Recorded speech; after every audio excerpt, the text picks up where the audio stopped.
So I'll pass the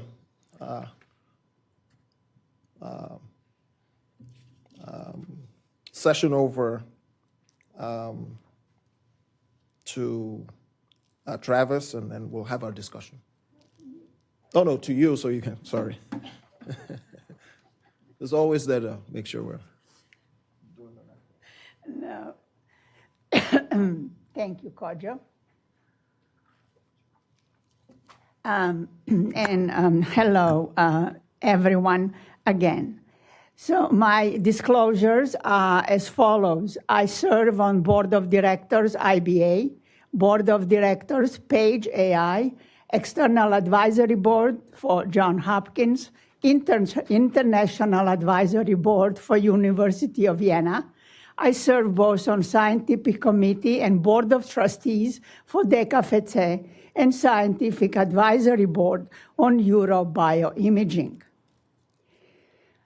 We all understand and witness and really are challenged by exponential increase in diagnostic tests. Even the most sophisticated tertiary care oncologist, like Travis, would have great difficulties integrating all the information. Furthermore, our diagnostic tests are in silos, and at sometimes we even shoot at each other trying to prove who is better. We do hope that integrated diagnostics, let's say 5 years from now, will all be marching in the same direction. We will be integrated, and the sea will be calm. Requirements are big data, algorithmic decisions, and operational excellence. So what is integrated diagnostics? Well, there are many definitions on the internet. There is really no conception. And there are different perceptions. To some, integrated diagnostics means integrating 2 or more diagnostic tests within the same specialty. To some, it is integrating 2 or more diagnostic tests from different specialties. But the long-term and ultimate goal is to integrate all diagnostics domain of measurements. It is ambitious, but it is possible. For the time being, every integration helps. Here is integration of MRI and FDG PET in patients with multiple myeloma, rule out bony metastasis. MRI shows bony lesions within the spine. FDG PET is negative. Report was integrated, and knowing that FDG PET can be negative in 11% of multiple myeloma patients due to lack of the expression, the knowledgeable radiologist said this is bony metastasis. You can either biopsy or treat. They biopsied and then treated. In this patient, also with cutaneous myeloma, the lung lesion, is this lesion a metastasis or granuloma? This was initial staging in an outside institution. Reports were not integrated, and decision was that the lesion is small, therefore wait 2-3 months on a regular incidental finding on CT. Unfortunately, after 2 months, the lesion increased, and now it's positive on PET-CT as well. This is a medical error in delay in diagnosis. Integration, even between just CT and PET-CT, would prevent that medical error. Integrating between radiology and pathology, CT and then circulating tumor cells in tumor follow-up. In this particular case, the circulating tumor cells performed much better than the CT RECIST criteria. 5 weeks, 6 weeks after, the circulating tumor cell decreased 80%, CT only 30. This is not unusual. And we know, but combining the two, sometimes there will be benefit and sometimes will not. But we do know that use of the RECIST in tumor follow-up with advanced targeted therapy just doesn't work. Another one, it's a metabolic tumor volume on PET-CT and circulating tumor cells, looking for prognostic biomarkers. So there are two ways. Combining the two, you can clearly differentiate between those, as a prognostic biomarker, between those patients that have negative tumor cells and very low metabolic tumor volume from those that are very high. But integrating the two tests allows us to be much more granular. For example, patients that have negative circulating cells but have a relatively high metabolic tumor volume do much better than those that have high tumor cells and low MTV volume. So integrating even the two tests offers better granularity in the prognostic biomarkers. And then multi-platform omics and imaging. It's a superb study. Integrating imaging and multi-platform omics revealed new potential mechanism of response and resistance. There were 20 members on the team working almost 1 year to manually curate the data, and they conclude that further development of analytics method to integrate and interpret multi-platform omics and imaging is clearly needed for the clinical and research community, but it cannot be done manually. And that is really, I think, the gist of our workshop. For integrated diagnostics, there are multifaceted opportunities, clinical. We can look at integrated diagnostics as AI-facilitated tumor boards, multidisciplinary, interdisciplinary workflow organized along disease-specific pathways. Today, we are kind. We say AI-facilitated tumor boards. 10 years from now, will be AI-driven tumor boards with unsupervised or automated AI. Remains to be seen. Let's take one step at a time. Research. Endless opportunities for new discovery through annotated and curated large database. Every hypothesis we have, the longest time is just getting the database, and then curation is another few years. Education, not just trainees, but each and every of us with continuous feedback. Patient access to data and shared decision-making, being able to understand why certain things have been recommended. And as Kojo emphasized, health equity, enabling personalized precision care within our own country as well as globally. So as we look at integrated diagnostics, I think we are moving towards reducing medical errors and improving outcomes. Ultimate goal is to have all domain of measurements, all diagnostic tests together, but there are huge hurdles to overcome.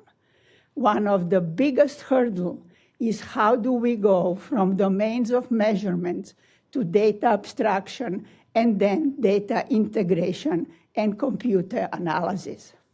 So data extraction, the biggest problem in data extraction is within pathology, radiology, and clinical data.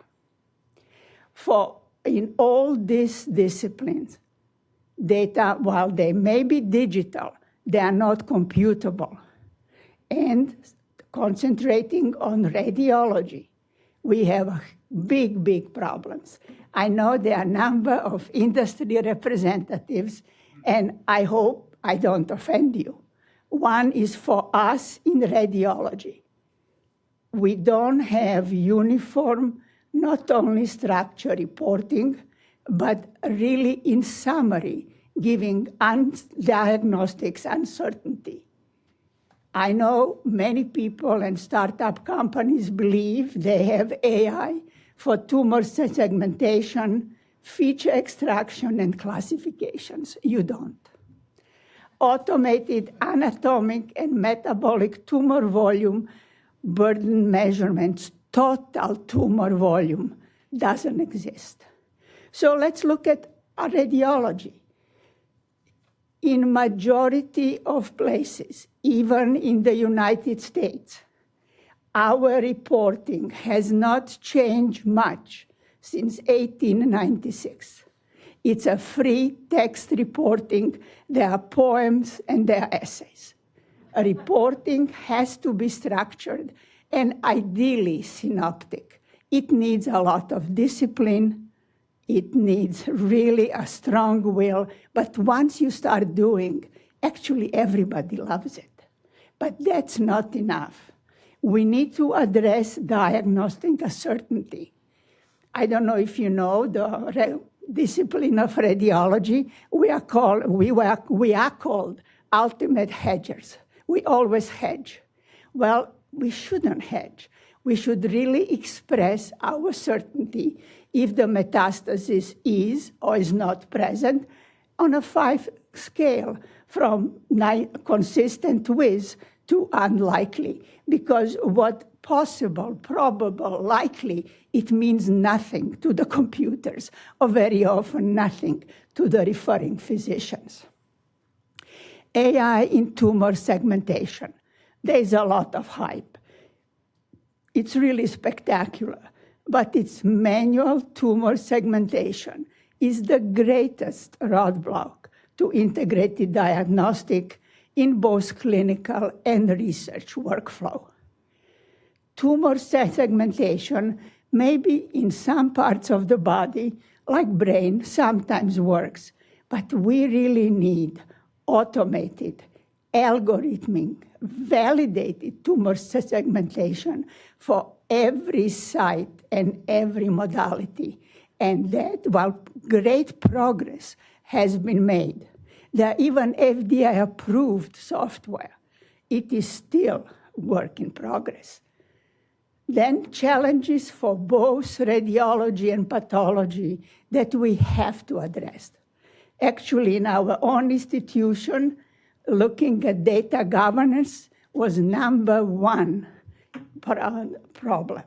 Data sharing requires guardrails and protection. We have to have a way to prevent misuse and misinterpretation of data. It isn't just when industry sometimes asks, send me the database. That's not enough. It's how you interpret that database. We have to protect interests, #1, patients, faculty, multidisciplinary tumor boards, departments, and institutions. We need to ensure proper recognition and contribution for those data, either being from medical oncologists, surgeon, pathologists, or radiologists. A lot of effort goes in those data. And we have to be mindful of both scientific and business interests for all parties. To correctly interpret results from patient-driven data, we always need input from diagnostics and clinical experts. Doing it in a vacuum, and that's for our industry, it just will not give you the same results. So that's data extraction. Assuming everything is digital, everything is computable, but there's no interoperability between the system. How are we going to have that unified data fabric and really aggregate all those data on the single dashboard? And this comes another one. Integrated diagnostics extends beyond dashboards. Dashboard is a good clinical tool that facilitates the way you see the patient in the clinic, but that's not integrated diagnostics. As much as new ideas are fundamental to the advancement of science, technological innovations are the engine of scientific progress. And for us, it is computational oncology. So that data integration and multimodal analysis is absolutely essential. Invention of development of new algorithms to give us predictive and prognostic modeling and new biomarkers. And only then are we going to have integrated diagnostics that allows personal treatment and precision oncology. You may ask, what is the difference between clinical decision support and integrated diagnostics? They both aim to reduce medical errors. In 2017, there was excellent report from the National Academy of Medicine on clinical decision support. Integrated diagnostics is an essential part of clinical decision support. And as we said, we are reducing medical errors. There was another report in 2015. The definition of diagnostic error is a failure to establish an accurate and timely explanation of patient health problems. That's integrated diagnostics, giving you the right diagnosis, the right time, predictive and prognostic factor. But equally important to reduce errors is communicate that explanation to the patient. So clinical decision support has other elements, starting from clinical guidelines, sensors, making sure a patient comes for follow-up exam, the alerts, PubMed, and patient-reported data. Those are the elements that are not in integrated diagnostics. So is integrated diagnostic a myth or reality? Well, we should be able, and we have to be able, to look at the egg and paint a bird. But for that, we need vision, we need courage, we need agility to do it and not only talk about. We need collaboration, and yes, we need perseverance. With this in mind, thank you. Thank you very much for your attention.